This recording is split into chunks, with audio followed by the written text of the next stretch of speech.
I want to think about it. I want to think it over. Oh, crap. You go through your entire 1 hour amazing sales presentation. You nailed it. The prospect seemed to be in agreement, even excited at times, and he or she has all the logical and emotional reasons to buy. But at the end of your pitch, says, "Sounds great. I need to think it over for a few days." Oh, rats. Now what? Say something? Use a worn out sales technique? Agree and leave? Offer to call back or come back in a few days? Meanwhile, you're pissed off. You're off balance and you're about to make a bad choice. Plus, you're mentally blaming the customer for his or her indecisiveness. Relax. I'm about to share 2.5 definitive answers to this age-old sales barrier. Number 1, why it occurs. Number 2, what to do about it. And number 2.5, what to never do about it. Why do prospects say, "I want to think about it"? Well, most salespeople, maybe even you, never understand or are never taught why the think it over situation occurs. It is a direct result of one or more of these elements. Some unspoken fear or reason, some perceived risk, not wanting to just say no, not the real decision maker. You haven't uncovered my real motive to buy. You haven't sold me yet. I don't like you. I don't believe you. I don't have confidence in you. I don't trust you. I think your price is too high, and I think I can get it somewhere else cheaper, and I can't afford what you're selling. Now, all of these elements or reasons why are the real barrier, because I want to think about it's just a stall or a mask, not an objection or a barrier. Here's the good news. Many of these elements are discoverable way before you get to the end of your presentation. But it's up to you, the salesperson, to understand what really causes think it over. Hint, you do. Never in my 30 years of sales training have I ever heard one sales guy say, "Guy said I want to think about it and it was all my fault."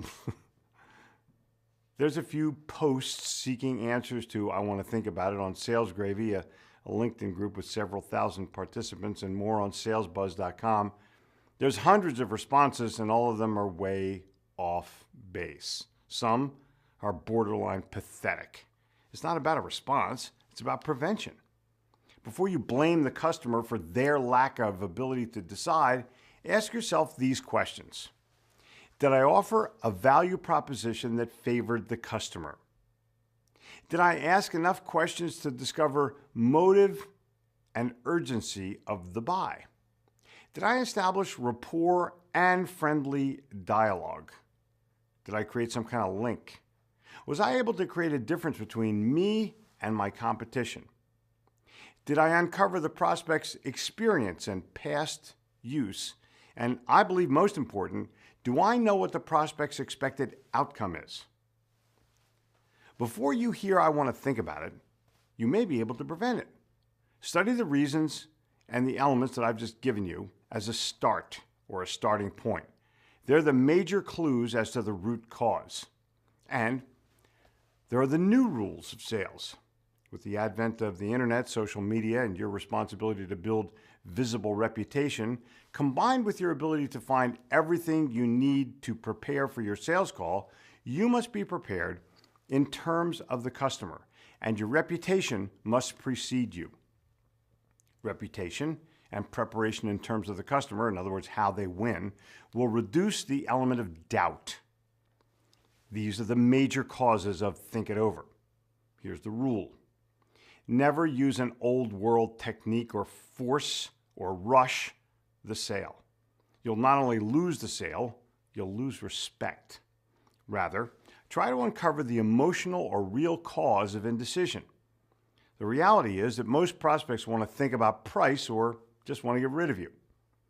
The reality is often "I want to think it over" is a red flag for your price is too high and or "I want to try to get a better deal."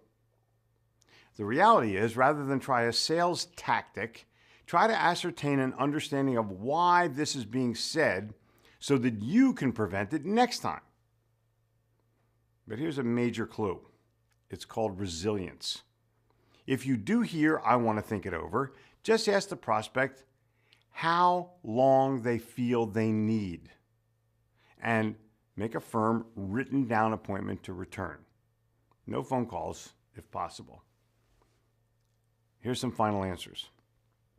If you're able to create a perceived difference in the mind of the buyer between your product or service and the others, and if you're able to create a perceived value in the mind of the buyer between your product or service and the others, then you have a chance.